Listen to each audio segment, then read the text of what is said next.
This is day one of n decoding challenge, and today we're going to solve a leetcode problem named two sums. The input for these problems are an array of integers called nums and an integer called target. The questions ask you to find two values within the nums array, the sum of which equals to target value, and you have to return the indexes of both of these values.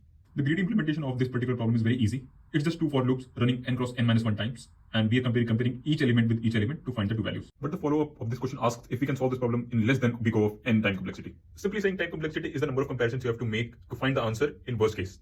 So I'll be checking if 2 plus 7 is equals to 9.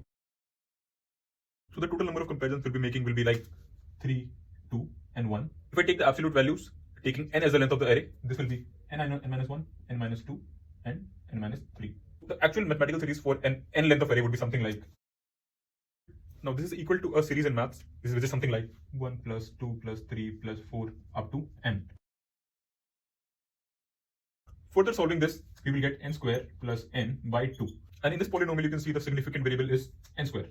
So we'll cut it down the particular time complexity for this problem as O of n square. I know there are a lot of caveats in this particular equation. You can see that y is an equation not starting from n plus n minus 1 plus n minus 2. And this is not exactly O of n square because the value of n is decreasing with every iteration. Please note that as the value of n increases to a very large value, these constants start becoming not really important. So our current implementation has time complexity of big O of n square, and we have to further improve it.